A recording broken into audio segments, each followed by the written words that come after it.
What is going on, everybody? Jon Impemba here with James Grande. Welcome into the Quick Pitch MLB DFS live stream and podcast here, recording for Monday's April 10th main slate here. 8 games here, James, that we're going to be breaking down. We talk a lot about the MLB season to this point, going through pitching rotations, matchups, and whatnot. Well, 8 games here today. Plenty of top starting pitching to go through. Some easy matchups to target. Should be a good day. Yeah, it should be a better day there, Ooh, John. Better day. First day on Better Sports Network. Love it. Honestly, Bart Scott can't wait. I know this isn't a football podcast, but that's always been my favorite, my favorite quote for anything fun, anything interesting, and excited to be a part of the Better Sports Network moving forward with this platform with our podcast, with our live stream. Yep.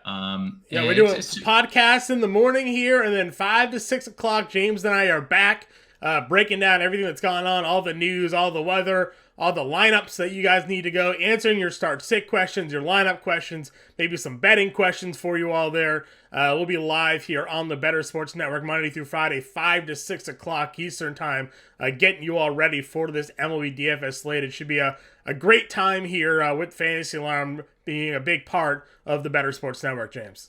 Yeah, leading right up to the Fantasy Alarm show over on SiriusXM to start right after us. So perfect segue into the show.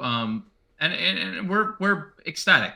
John and I have worked together for a long time. For those that don't know us, here at Fantasy Alarm, we've done podcasts of all different sports, right. Baseball, basketball, football, all year long. Generally it's Howard and John on the football podcast, but John and I do 82 games of NBA and then 160 games of baseball. So we're, familiar with one another pretty much. And we're looking forward to it. John, 8 games though, to kick us off in the better. This is our bread and butter. Yeah. We're more of the 6 to 8, 6 to 9 game ilk, I would say, John. Right. That's kind of right in the sweet spot. We like the player pools when it comes to these 6 to 8 game slates for sure. Yep. James, break down some of the matchups for us. What do we got for run totals? Matchups that we should be looking to target here when you're looking from Vegas. Yeah, so in terms of Vegas, and that's how we'll usually open our pod, just taking a look at things over there. Flyer playing across the country. Both John and I are on the East Coast as of right now.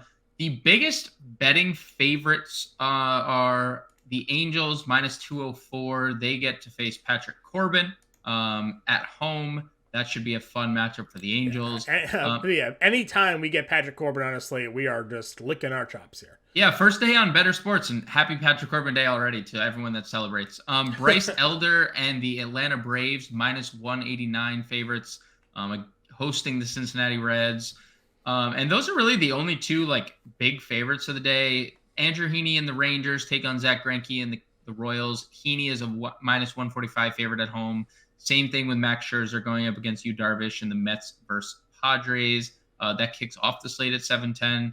And that's really it in terms of run totals, John. Let's take a look at the. We got Coors on the slate again, and we have actually a good offense in Coors with St. Louis. So, as we were kind of a little disappointed at times when the Nationals were there over the weekend, expecting a lot more production out of the St. Louis team this week. Yeah, and to your point, 11 over under there in St. Louis, Colorado. That is the highest on the board, which, for all those playing MLB DFS for the first time, get used to it. When you have a Coors slate, that's just what happens. The runs are plenty typically. The opening night of Coors was a 1-0 game, of course, but right. Usually it is a higher implied total, usually a lot of runs scored. So 11 there in the Angels Washington game, 9.5. It has opened at. It's pretty much stayed there as of this recording. 9 run implied total in Braves Reds, 8.5 in Texas Kansas City, and 8.5 in Milwaukee and Arizona as well. Those are the only other games over 8 implied runs, and then we have some that are not out, some that are pitcher friendly, like the late night hammer in Los Angeles, San Francisco. Right, and as of least now, no real weather concerns, but of course, stay tuned throughout the day. We'll have the playbook out for everybody here. Got to go ahead and check out the Fantasy Alarm playbook, break down all the weather details that are needed that could impact this slate as well. James, let's waste no more time. Let's get into it, breaking down the pitcher position. Here we go, position by position for everybody who is new to the show. Top price guy on your slate is Max Scherzer here. He's at home. He's got the San Diego Padres at $10,400. Luis Castillo on the road against Chicago Cubs at $96, and Julio Urias on the road against San Francisco at $9,400. We'll call that our top three pitching on the slate. Yeah, so Scherzer's obviously in play. He has not looked great to start the year, and the home runs have obviously been concerning. 4 home runs in 2 starts, but that's not something we're really worried about with Max Scherzer. He gets to pitch at home for the first time this year. We know Citi Field has become predominantly pitcher friendly, so I have no problem getting to Scherzer. I like Luis Castillo as long as we don't have any weather concerns. He's looked great to start the year. No earned runs, just 3 hits, 5 base runners, John, in 2 games and 11 2/3. The pitch count went from 76 to 99 in his second start of the year. Have to love that. I think Luis Castillo, again, barring no wind, but as of right now, I see not many places have opened with a line for this game, and I wonder if they are waiting to get a weather report. But the FanDuel Sportsbook has opened up with 8, and that typically implies that there's not going to be wind blowing out, and you'll be hearing that a lot when we have Wrigley slates. Like, if the wind is blowing out, Wrigley becomes Coors Jr. in a sense, because the ball just carries and leaves the ballpark, even on lazy fly balls. So as of right now, it looks like the wind should be intact. I like Luis Castillo. Julio Urias is very interesting because the Giants' offense has been surprisingly good to start the year. And, they are striking out a lot, 28% K rate, 27.9 to be exact, 3rd highest in baseball. But they have an 828 team OPS, which is also the 3rd highest in baseball. So, we are, it's a good offense right now, which it probably didn't expect coming into the year. Especially very limited sample size here, James. Obviously, just 37 plate appearances. Do you know what their strikeout rate is against left-handed pitching this year? Want to take a guess? I mean, I'm gonna assume it's high. I'm gonna assume it's high at 35. It is a ridiculous 43.2%. Oh, okay. So that's I mean. Now again, we're early season MLB, right? So they've had 37 total plate appearances, which means really nothing. Like that's it really doesn't mean anything. But they've struck out in almost half of those plate appearances. Yeah, that is not special. Julio Urias, the one thing that I do like is the 87 pitches, right? The one thing that we're worried about sometimes with these Dodgers starters is they get handled with kid gloves. Urias is certainly one of those starters that gets it's like 6 innings and he's out. And so far, it's been 6 innings and he's been out of this game. So great if you're in a quality start league. The numbers certainly have bared out that he's not allowing many runs, not allowing many hits. Over 20 fantasy points on DraftKings in both starts here. Great pitching environment being in San Francisco, as you mentioned here. Strikeouts certainly could be there, but if he is once again just kind of pigeonholed into 6 innings and out, regardless of pitch count, that is at least a little capping when it comes to your fantasy upside. Yeah, and that's probably why if I'm picking between the top tier, Luis Castillo is probably my top arm of the 3, and I would put him slightly over Urias. But it is worth mentioning, there could be 95 to 100 pitches here if we consider the increase that he saw from game 1 to game 2. Yeah. And the strikeout rate's crazy. So I like Urias. I think as of now, I like Castillo a little better. Is there anybody in this mid-tier that you like? We're talking after the top 3 guys. We're not going to play pitch Marquez at home. Darvish gets the Mets here at $8,400. Obviously, Andrew Heaney coming off of an awful start in his debut. He's home against Kansas City. Pretty decent matchup for him. Drew Smiley gets Seattle. Wade Miley pitched a gem in his debut. He's on the road against Arizona. You got Mats in Colorado, not really where we're probably looking to go.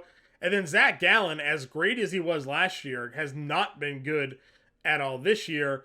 Great price tag though in Zach Gallen. If you were just kind of maybe paying for some upside at $7,100, is there a spot in this mid range where you're like, yep, this is my guy? On an 8-game slate here, double spending up on pitching, obviously, especially when a Coors Field is on the slate, it's kind of tough to fit everything in. Yeah, I mean, I think the best thing that stands out is Darvish's price tag, but obviously the matchup going up against Scherzer is not the best, but the Mets have the 25th ranked offense in terms of OPS against right-handed pitching. That's a 200 at-bat sample, so a pretty decent sample. Obviously, there's so much more to like even out. I know the Mets offense is going to be better than that, but 649 OPS, and sometimes we worry about the power with Darvish. I mean, the Mets 23rd in ISO against right-handed pitching as well, so I like the price for Darvish. I don't hate going back to the well with Andrew Heaney. We know the blow-up is always a potential, but what we're talking about earlier in the year, Baltimore's offense has been just amazing. 2 home runs doesn't surprise me, especially Heaney's a guy who, has the ball lifted a lot. 31% strikeout rate for the Royals against lefties this year. Yeah, and that was my next point, John. Like, Andrew Heaney's a guy who has solid strikeout upside. Yes, he might give up 2 home runs. He also might have 10 strikeouts in the same outing. So I like Andrew Heaney for tournaments. 7,900 is a pretty good price tag. He's favored -145. Some places, DraftKings Sportsbook -165. I see him FanDuel Sportsbook 166. So there's a bunch of places where Heaney's a pretty sizable favorite. So probably Andrew Heaney for me in this tier. Okay. Don't love Smiley. Yeah, I'm not getting to Smiley. I said, and we count out Wade Miley a lot, and then he has these random runs of just being a really good pitcher. 6 innings into 79 pitches there against the Mets. It's all about Arizona. Bats. He doesn't miss bats, right? Isn't that that's where I think we can play someone like Andrew Heaney for a couple $100 more who has double-digit strikeout upside, or Logan Webb, who has already struck out 12 guys in a game, right? Would you go Logan Webb against the Dodgers? No. But I'm just saying, giving an example of Miley, kind of why we don't go to him, right? At 72, why we would look elsewhere. Honestly, Zach Gallen, right? 7,100 is probably someone I would go to before going to. This is where I think the advantage of Zach Gallen comes in. Look at the 2 games he's pitched so far. On the road against the Dodgers, on the road against the Padres. Yeah, it's tough. 2 of the toughest matchups you'll find in baseball. It's tough. And now he's home against Milwaukee. You and I play a lot of Milwaukee, when it comes to lineup stacks, because they're just so cheap, and we do think that in the right situations, they have some pop and can do some damage here. They have some good lefty bats in that lineup as well. Yelich, Winker, Tellez, guys that have some power. I think Zach Gallen's a stud, and this is an opportunity now, just a big step down in just competition that he's going to be going up against. If you look at this Brewers lineup here, Zach Gallen is not going to be $7,100 for too long, in my opinion, just based off the talent that we know. You want to talk about strikeout upside, he certainly has strikeout upside. So for me, I think Zach Gallen at $7,100 is going to find his way into a lot of lineups for me. Yeah, I mean, it's really hard to ignore. Because I agree, he is very talented. I mean, Milwaukee 23.3% K rate this year isn't the best. I mean, it's not terrible, but middle of the pack, 14th in the league. So, there is upside for Gallen. 7.59 ERA, expected ERA is 3.97, John. He's a 44% career ground ball pitcher, 28% ground ball rate through 2 starts. His walks are up, the home runs are up. Everything kind of suggests that he's going to, there's just improvement on the horizon. Yeah. I mean, 20% hard hit rate, and he's getting shelled, right? I mean, 20%. That's 10% lower than it was last year. Well, like you said, his expected ERA is almost 4 runs lower than his actual. Right. So yeah, I mean, Zach Gallen, the positive regression is on the way. Likely this start, if it's not, I mean, if his price gets any lower than 7,100, we're going to talk a lot about Zach Gallen this year. Yeah, because we're going to keep going to the well. So Yep. For me, I think Gallen's going to find his way into a lot of lineups, a lot of pairings with like Castillo or Urias. For me, with Gallen in lineups, because it's going to help you probably spend up and get some of those Coors Field bats. If we're looking all the way down, though, Suarez at $6,900 against Washington, that's kind of appealing here. Again, I know that he got lit up by Seattle in his first start, but Jose Suarez last year was another guy that was fairly serviceable for a lot of our lineups. Has some strikeout potential. Washington certainly doesn't scare us. Now, they have some guys that can hit left-handed pitching. We talk a lot about that. Lane Thomas. We saw Stone Garrett have a big day the other day. Yep. They got Jeimer in their lineup there. So, but those aren't like Aaron Judge, right? No. So, no. Any interest in Jose Suarez at 69? Yeah, I think there is appeal. Like, he's the biggest favorite on the board. And Washington, when you look at they're in the top half of the league in a lot of offensive categories against lefties. They actually have the most at bats against lefties. Mm-hmm. They also played in Coors too. Like they faced off against Austin Gomber in Coors. So like, yeah, I think they faced two lefties. I think in Coors. Gomber and I think they got shut down. Yeah, they got shut Freeland. down by Freeland. That's true. So it is somewhat interesting. I do have interest in Suarez, biggest favorite on the board, as I mentioned, and Washington offense again, top half of the league against lefties, but like we don't expect that to continue. Maybe they do, maybe they don't. Maybe they are just good against lefties this year. One of those just pesky teams that like don't strike out. It's like the Royals last year. Royals were not a good offense, but they also never struck out. So just never struck out. Couldn't really target them for anything. Where I think a lot of people might go and maybe a pivot off Suarez is probably Bryce Elder. Okay. Who coming off a great start, 79 pitches, 6 scoreless innings, 2 hits, 6 strikeouts. His price decreased $300, and it's not like they're going into Cincinnati. Right. Like not that Atlanta's the best pitching environment, but it's not a bad pitching environment by any means. So, I think Elder is probably the more popular of the two. They're the two biggest favorites on the board, Suarez and Elder. It's funny because they're 69 and 6,600 respectively, but I think both of those guys are quite interesting. I would, without like having ownership out to us now, I would guess Elder's the higher owned of the two, but maybe that's a reason why we pivot to Suarez in our. Yeah, certainly people tend to go to Atlanta because they have that that great offense that's around them. Right. But Trout, is certainly capable of carrying an offense by himself here. So some pretty good value on this slate, which is again what we're talking about. We didn't necessarily love the mid tier. We liked an Andrew Heaney dart throw maybe in tournaments, but you go Gallen, Suarez, or Elder in the value tier.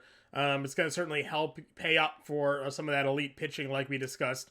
Are you in on Scherzer? I know we talked just to recycle back up. Like it's Max Scherzer, but it is the San Diego Padres. Like, does that, is that a reason enough to keep you off? Is he a tournament play only for you? Because given the other two top guys at Castillo and Urias.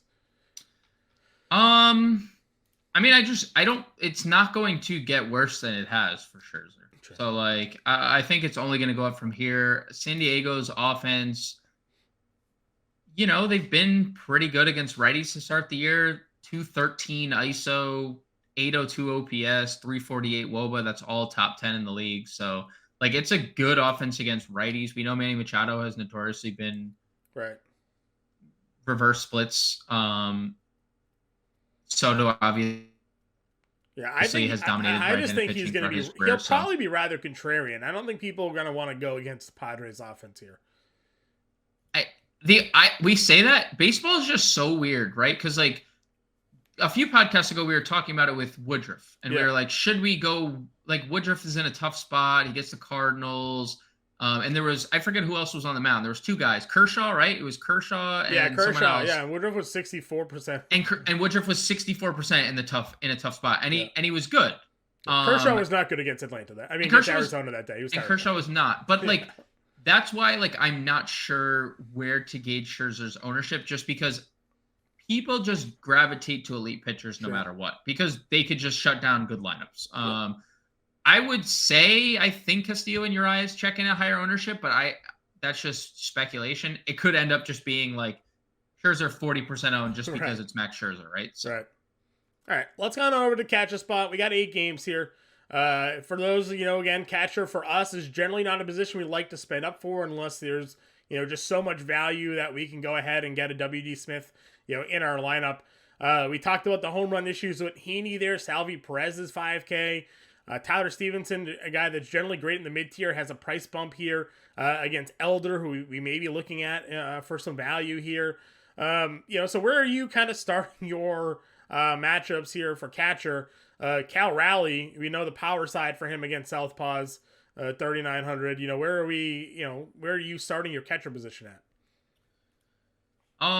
So I like Salvi's home run upside against Andrew Heaney. Like I mentioned, I like Andrew Heaney, but we know he serves up home runs. Like he's not someone who is afraid to throw strikes. And that has led to a ton of home runs allowed throughout his career.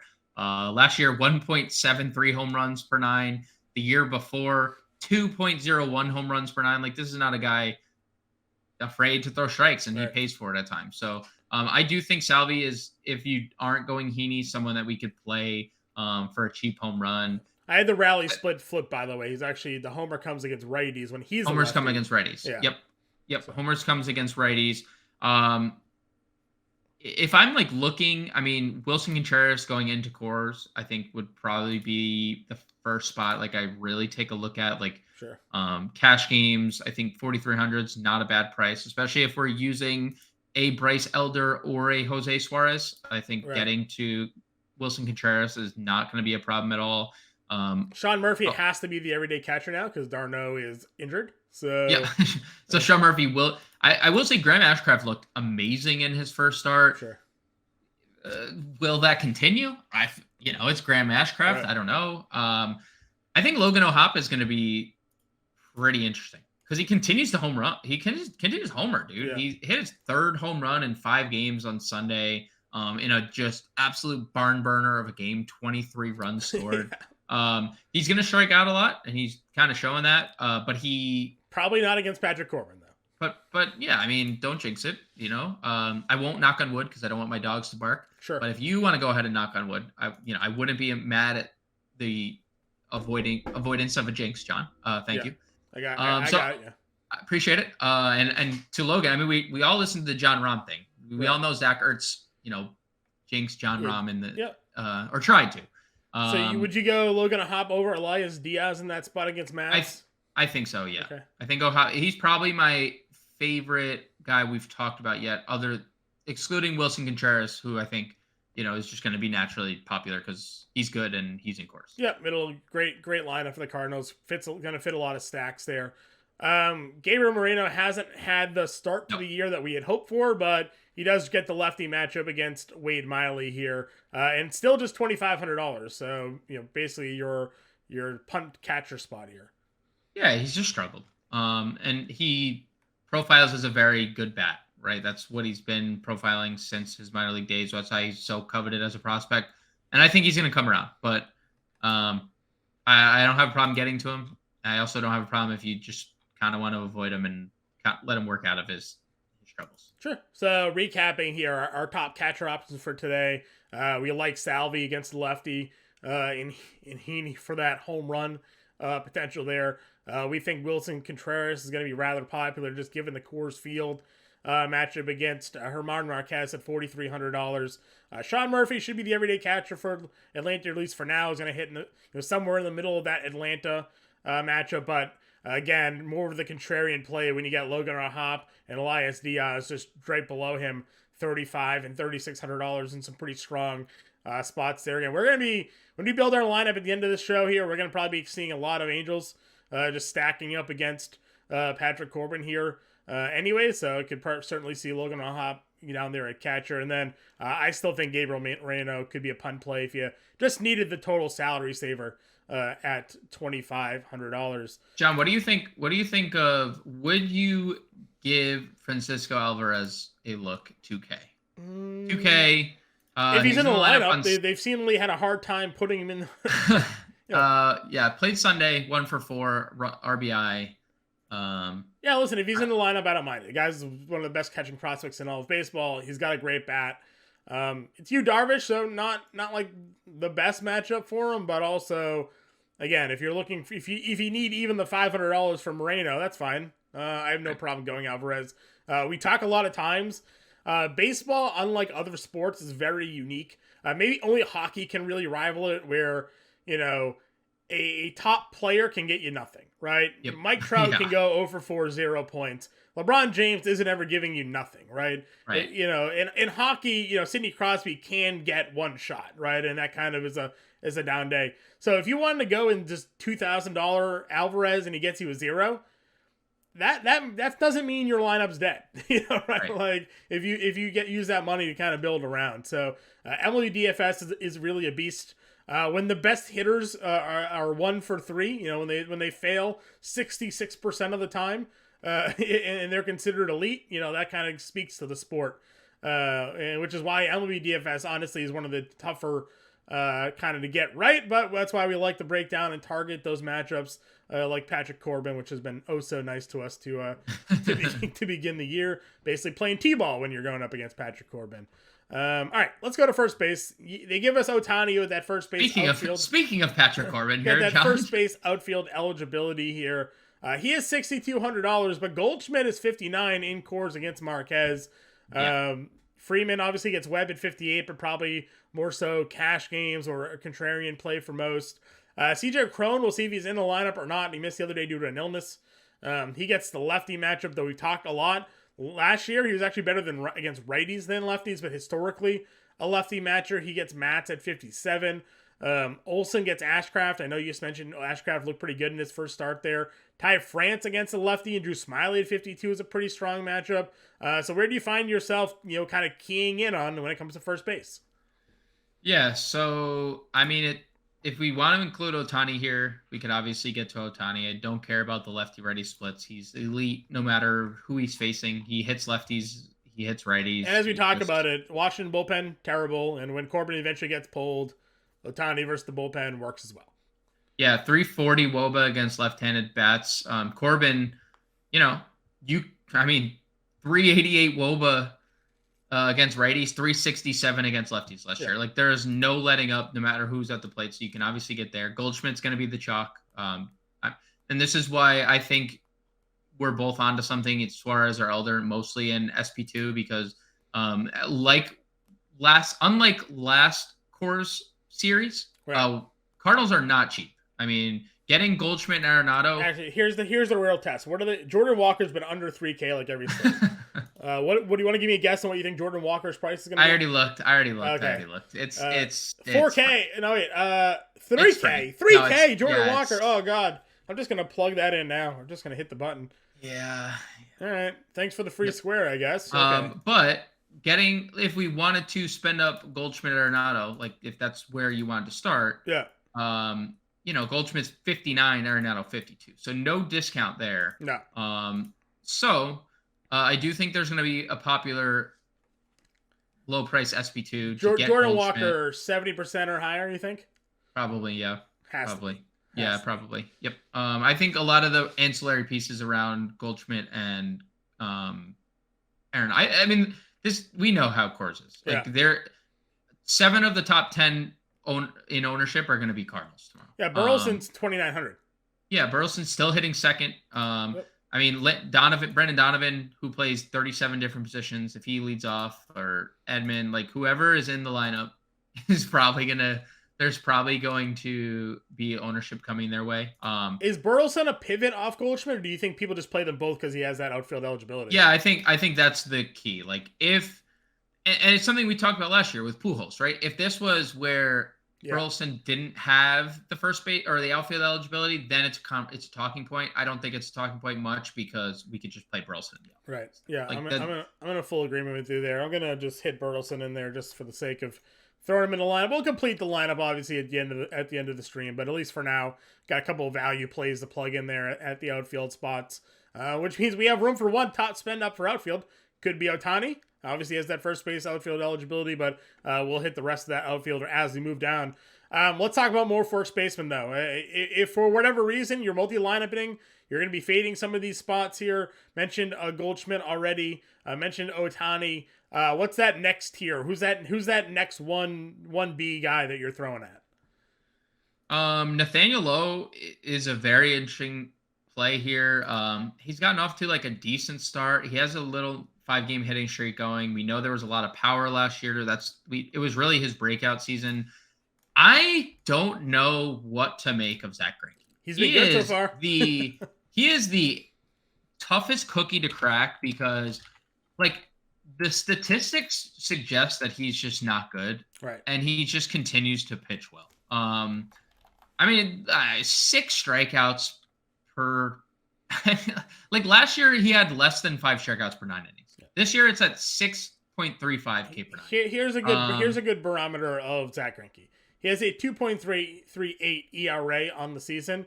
He has an expected ERA of 5.27. So, it's just like the opposite of Zach Gallen, as we discussed, is Zach Greinke here. I know, but like 26% hard hit rate. Then you look at it, 5% soft contact. Yep. He has 68% of the time. It's medium, and then 20 like. Hitters have a 342 batting average on balls in play, but he's managing an 80% strain rate. So, he's just getting lucky is what we're trying to say here. Nate Lowe, or formerly Nate Lowe, he wants to be called Nathaniel now. So respect to him for using his. He likes his taking up your name. Twitter characters, is what he. Yes. Same Nathaniel, same. Yeah. I think he is probably the guy here. If you want to fade Bryce Elder, Jason Vossler has been a pleasant surprise. We get a lefty-righty matchup here. Another guy, first base, outfield eligible, has 3 home runs already, has 6 extra base hits already. A lot of runs batted in, hitting in the middle of the Reds lineup. Really good hitter's park. I found our second baseman. But I also found our second baseman. He also plays first base. Yeah. And he is going up against Patrick Corbin, none other than the lefty masher of 2022, Brennan Drury. And he's heating up. He had a home run today. He's just getting himself warm. He's seeing the baseball well now, had just 1 hit today, 1 for 5. He's got like 3 hits on the year. But he did homer today as we approach the lefty matchup for Corbin. Well, let's see. So. I'm looking up to see how many at-bats he has had against lefties. Just 5 at-bats, John. That's it. So, like, the reason why he's been so bad is because he only had 5 at-bats going against lefties this year.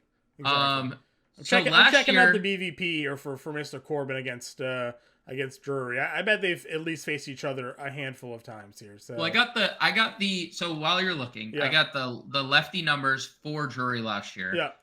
626 slug, 955 OPS, 327 ISO, 403 WOBA. Like everything across the board, elite numbers. And he's 3,600, and he is multi-position eligible. If you can't get to Goldschmidt, you could play Drury at first. And if you can get to Goldschmidt, and Angels Cardinals are in your calling, you can play Drury at second. So you and everybody else, but Brandon Drury 3 for 8 against Patrick Corbin here.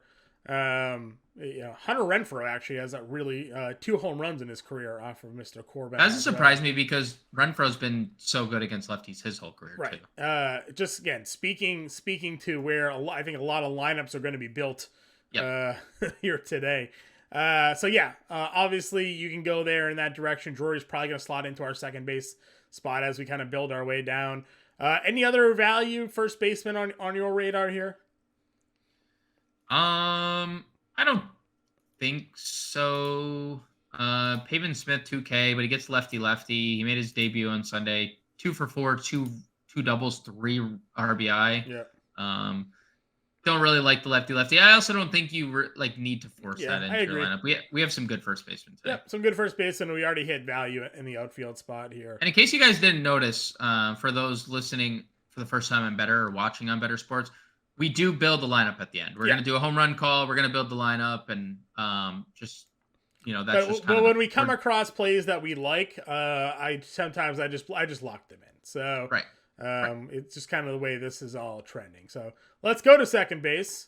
I have a feeling we're going to go with our guy here, Brandon Drury, but we got to give everybody their due diligence. So Mookie Betts is your second base outfield eligible still. He's got Webb. Jonathan India has got Elder. Simeon against Greinke. Albie is against Ashcroft.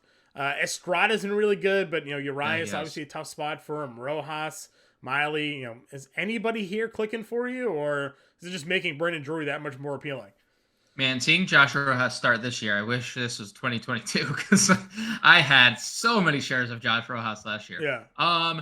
So upon an initial look, I still think Drury is the top dog. We'll obviously make our way down the position at the top. So we've already kind of said Zach Greinke's getting lucky. If you're running a Texas stack out there, which I don't think is crazy, they have a good lineup. And it's Zach Greinke.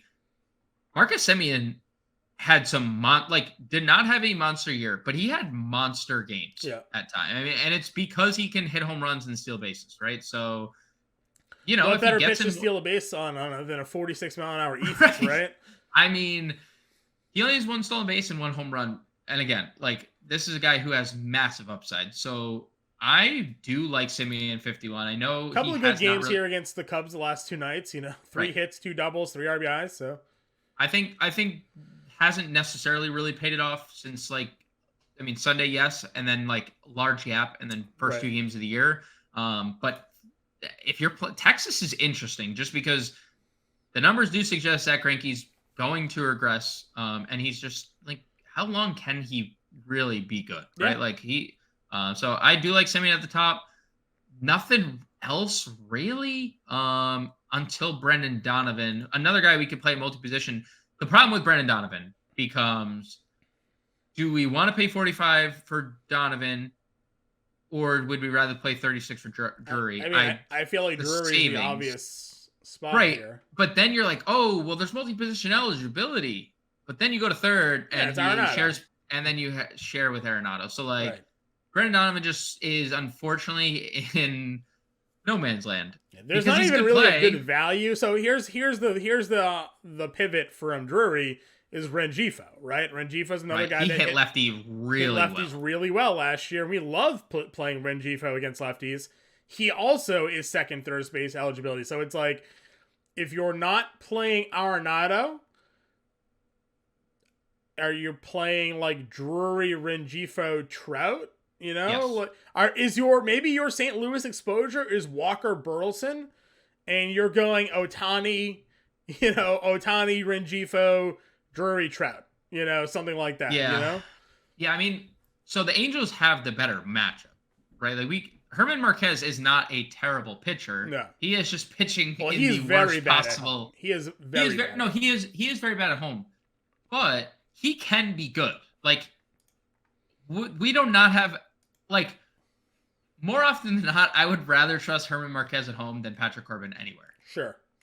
Right? Is that fair? No, definitely. So, even looking at Rengifo's numbers, man, against lefties last year, John, to your point. Yeah. 909 OPS, 570 slug, 255 ISO, 389 WOBA. Oh, yeah, no, he lit him up. We loved Rengifo last year against lefties. This is going to be a tough spot. I would say how I would assess this breakdown of similar positions is in cash games, I would probably just go with the ownership, right? I think that's not saying anything. And do we think that's Coors, or do we think that's Corbin? I think it's going to be Coors at first and third. I think, in the outfield. I think definitely a lot of people sexier names to play is Arenado Goldschmidt. Yeah. And I think, and you can, because you can go Elder or you can go Suarez. Right. So I think a lot of those positions, the cornerstone positions, are spend-ups at Coors. Middle infield is where things get interesting. And I think that's where Rengifo or Drury, or Rengifo and Donovan, go with the ownership. Whatever that takes you. I wish one of these guys had shortstop. Well, that's what it is, right? So, we love 2 of these second basemen. I'm lesser in on Donovan than you are just because of the price. I don't disagree, but I think if he's let's say he's leading off in Coors in front of Goldschmidt, in front of Burleson in front of. Is he their leadoff hitter against lefties? Yeah. Right, righty on the mound. Right. Sorry, is he their leadoff hitter against righties? Yeah. Okay. He's probably gonna lead off. Okay. He didn't start Saturday. I knew they had Edmund lead off today, but that was against. That Edmund lead off. Okay, so then maybe because Donovan got off to a hot start, was leading off, and then could turn to Edmund. So if Donovan were to lead off, a shortstop to play. Yes, if Donovan was leading off, I would have more interest. If he's not, then it's obviously the other two guys. I prefer, just to be clear, I prefer the Angels guys. Sure. I'm just talking like large picture. I do think Donovan fits in if he's in the starting lineup because he's in course. Yeah, I'm with you there. I think that it's going to be an interesting mix because the fact that those Cardinals, Walker and Burleson, which we haven't even gotten to yet, are so cheap, and we have some value pitching. Like I think you're going to see a lot of combos of Angels in Colorado, or Angels in St. Louis, and you'll see which way they kind of break. Third base, we got Macho Man at $5,600. He's got that matchup though against Scherzer. Riley's at $55 against Ashcraft. Then you got Arenado, we've just talked a lot about. He's $5,200, easy spend up there, going up against Herman Marquez. After that, again, it kind of just dumps down to the group that we were just discussing. Gio Urshela is somebody that hits lefties fairly well. It's not at the same power level as some of the other guys that we mentioned, like Rengifo. But he's a guy at 4,100 that does have some history. Is Rendon back? Yeah, is he still suspended? What's the deal with this? He's back. He played over the weekend. So another Angel that we're gonna have to play. Right, and I'm just trying to look at their lineup. So they probably have. So their starting lineup has Drury playing first, then, right? With Grifo at second and Rendon at third. Is that how that's breaking down for them? So yeah, Anthony Rendon here, $3,900 rather. RBIs in 3 of the straight games that he's played. Another just great matchup versus lefties for him. So Rendon or Arenado, right? It's just another those two guys. I feel like at some point you spend down too much that you have to spend up for an Arenado or Goldschmidt, or to your point, we keep talking about all this value pitching that we might be going. Maybe it is a double spend up. Maybe you see Urias and Castillo kind of builds here. So it'll be interesting to see how we plug all this together. Rendon hit 4th today behind Trout, Ohtani. Renfroe 5th, Drury 6th, Rengifo 7th. Yeah. So I mean, it also plays the Rengifo, I guess, maybe out of your stacks then, because the way you're building lineups, you kind of want to string guys together. So yeah, I mean, it depends on where we go, because Ohop is hitting 9th. So like if we wanted like an end and a wraparound, but yeah, that could hurt for sure. Yeah, it could definitely hurt his value there. So talk to me again. We know the core guys. If you're gonna pivot, anybody here that you find more attractive than the other? Yeah, Candelario gets a lefty. We know he's been notoriously better against that split.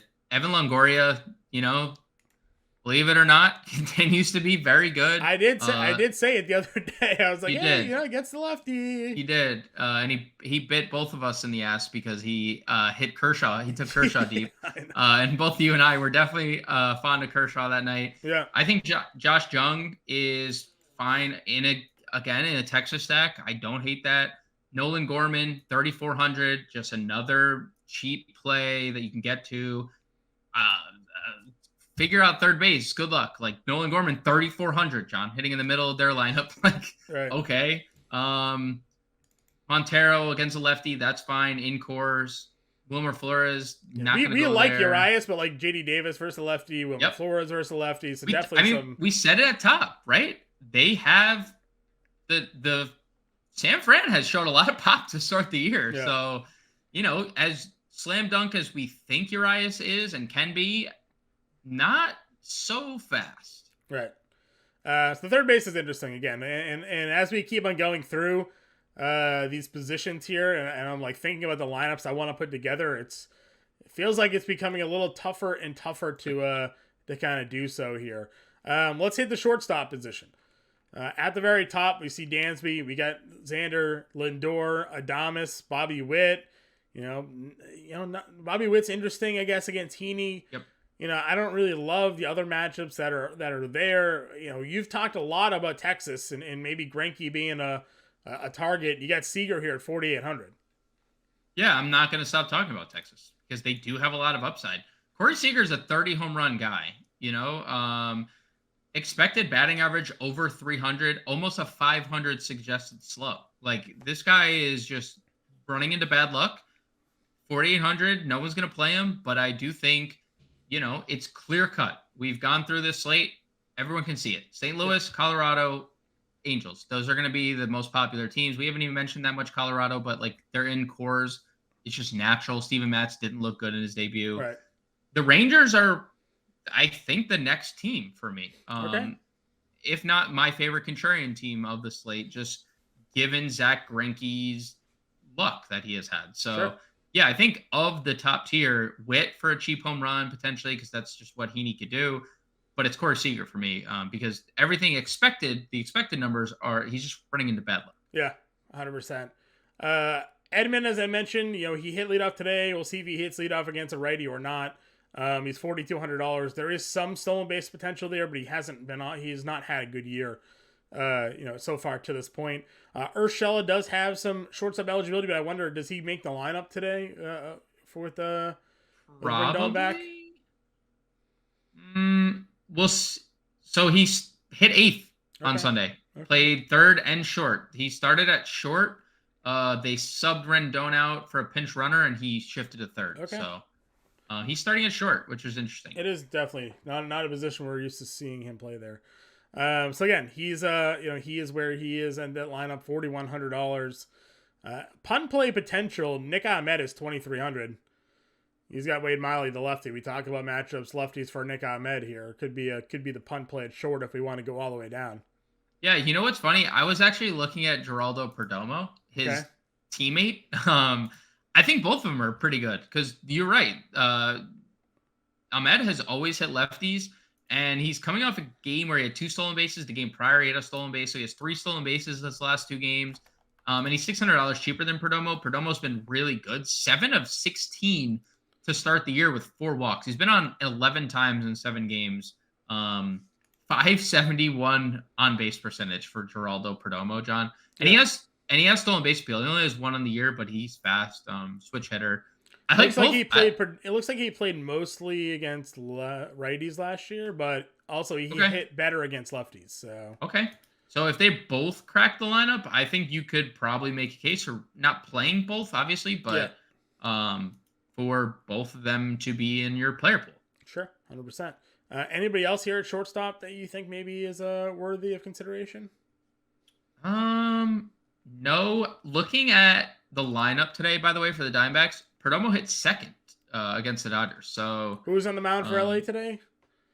Michael Grove, righty on the mound. So we'll see. But if he's hitting 2nd, he is a switch hitter. Ahmed hit 8th, but again, that was a righty on the mound. So Ahmed is lefty, just dominant against lefty. So we'll see. Yeah, it's interesting because like we talked about, we look at the Arizona Diamondbacks lineup, guys like Corbin Carroll, lefty, Jake McCarthy, lefty. But they do have guys. So what position did Perdomo play? He started at 2nd base today. Okay. Because Lewis went on the IL for them. So someone's re-entered the lineup for... Yeah, Pavin Smith took his spot on the roster and DH'd and hit 3rd. Okay. They did not play... It is... You're on to something. Ketel Marte was not in the lineup today. Okay. Yeah, because Pavin Smith's a lefty too, right? So he probably wouldn't be in the lineup versus a lefty. Yeah, so maybe Ketel or Ahmed or Perdomo, one of those 3 DH. Yeah. And... Right? Yep. Probably Ketel Marte. Yep, probably. All right, so something interesting to kind of pay attention to there, in that rotation for the Diamondbacks. Let's go on over to the outfield position. Again, it seems like we're going to have infinite money. I've already plugged 2 value outfielders in, so we're kind of looking for one. Obviously, given the lineup construction that we've talked about, we could take Walker or Burleson out of the lineup, or we could put Burleson at first base. It feels like we want to play both Walker and Burleson, though. As of now, they both kind of hit at different parts of the lineup. Burleson has been hitting 2nd. I've seen Walker hit 6th or 7th, though the man is living up to every ounce of hype, at least so far. Yep. And I'm just stunned that he's on. I tweeted out the other day, like, how long is DraftKings going to keep him under 3K? Well, he's at 3K here in Coors. So, yeah, listen, if we're playing for one outfield spot, is it Trout? Is it Acuna, Ohtani? Like, where are we? Who's your outfield choice when it comes to the top guys? It's very, very hard not to just gravitate towards Trout and Ohtani. I will say, as good as Graham Ashcraft was in his debut, he was a reverse splits pitcher last year. Righties 323 average, 900 OPS, 388 WOBA. Mm-hmm. We know Ronald Acuna is a monster. He is looking every bit the monster that we wanted him to be every year. He doesn't get hurt. Right. 5 stolen bases already this year. Could be another running party. Hard to ignore, but I think Trout is the guy. I think Julio Rodriguez is probably close behind. So I would rank those two first and second, and then Ohtani, Acuna like right below them. Okay. Next tier below, we mentioned Hunter Renfroe. He's $4,700. Good BVP career wise against Corbin. Absolute lefty masher there. I'm surprised to see Jake Fraley at 5K. It feels like feels a little much when you can't move Jordan Walker, but you can put Jake Fraley at 5K. Okay. Renfroe at 47. If you really believe in the Texas potential contrarian stack there, Adolis is 47 there as well. Tyler O'Neill, home run or bust, basically at $4,300 against Marquez in the mid tier there. Anybody else that you're taking a peek at here? Lourdes maybe at 39 against Wade? Yeah, I think it's probably a bunch of these guys in this tier. Lourdes 39. Lane Thomas hasn't gotten off to a great start. Lane Thomas is a guy that we play a lot against left-handed pitching. Yep. And he continues to just hit. He's just hitting. Not a lot of power, but 359 in the year. Profar finally came through at a home run on Sunday. I think we should continue to see Profar hit atop the Colorado lineup with a lefty on the mound. Yeah, better splits for Profar against Southpaws. Yeah, I like Profar here at 3,700. I think that's a very interesting spot. I only play Dylan Carlson against lefties. He's probably the one Cardinal I will be under the field on because I assume 3,600 people are still going to get to him if he's in the lineup. The other thing is we come across is like you can't play everybody. So you can't play everybody. That is true. Right. So can't play everybody. I know, but like when like you get projected ownership and you see the Cardinals, like every one of them is going to have like X amount percent because it's like 845 OPS against lefties for Carlson last year. Yep, he does not hit righties. No. So like I do not have much interest, even though it's in cores. And then we get down to this like super value tier where James Outman, Outman keeps hitting for power. Stone Garrett, like you mentioned, had a big game the other night in cores. Yeah, I was kicking myself because I made a mental note. I put Lane Thomas in. I was like, all right, put Lane Thomas in, but if Stone Garrett is in the lineup, like I'll go in that direction. And he was hitting. I think he was either hitting leadoff or second in that game. And I had just had a monster day. So if he's in the lineup again, we like Stone Garrett. We're surprised that he left Arizona. So kind of now on that team there. And then we get to our boy Jordan Walker. Just 3K again. Burleson's 29. Franmil versus Heaney at 3K if you're just looking for some power. Yep. Alex Call, I think he led off that game. Right? He led off. Remember we talked about it was on the Friday stream. Yeah. He's better against righties. Sure. He was had the split, but he's been good like 3 straight games. So if there's going to continue to be, if he's hitting near the top of the lineup or in the middle of the lineup, I have no problem getting there. There's so many plays. Listen, there are so many plays that we could go here. Who's your favorite outfielder? Let me ask you. The J. Hay kid's got 3 home runs in 4 games, and he's got the lefty righty matchup there against Webb. Yeah, and Webb, if Webb doesn't have the sinker going, he gives up a lot of home runs. For Jason Hayward. He gives up a lot of home runs if the sinker's not working. Mm-hmm. Probably not, but like I get it. Like I get it. Like I'm probably a guy who's hot. Wrap around play a little bit for the Dodgers. So it's Walker for me. So that's like my number one. Yeah, it's Walker for me. I would maybe consider Bubba Thompson 2K for Texas. Okay. 2 for 4 on Sunday, double, triple, 2 RBIs. He's super fast. He has speed. Texas is not cheap for as much as I like them. Like Simeon, Seager were 51 and 48, I think. So like Bubba Thompson could be a wraparound stack potential guy. All right, James, we got about 5 minutes left to go, so it's that time of the day. Give me your home run call for the night. And when we do this home run call for everyone, we don't do for the first time. Yeah. We exclude Course. Course is cheating. Yeah. So I'm gonna go. What do you got, John? Talk to me. I know we're going Angels, so like just. Well, I mean, I thought you were gonna go Texas. I'm gonna go Brandon Drury. I said, but when I said we, I meant you. Yeah. We really was you. Okay. Well, I'm going Brandon Drury.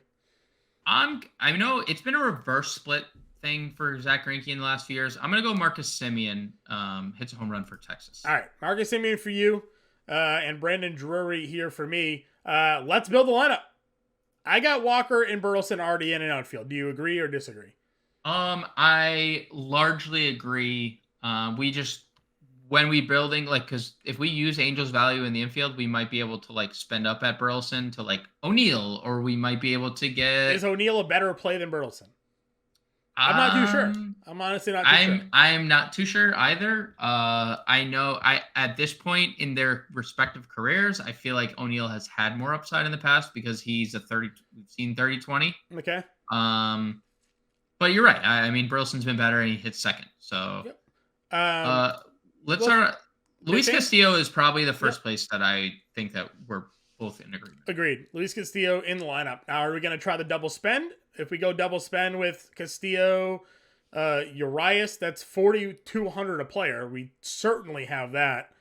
Well, do we want to plug? Do we want to plug like the offense in and see where we land if we do have like enough? Because we're probably going. We might be able to go. We might be able to get the Salvi as catcher. Or Wilson Contreras instead in Course. Yeah, sure, get the Contreras. Yeah, that's fine.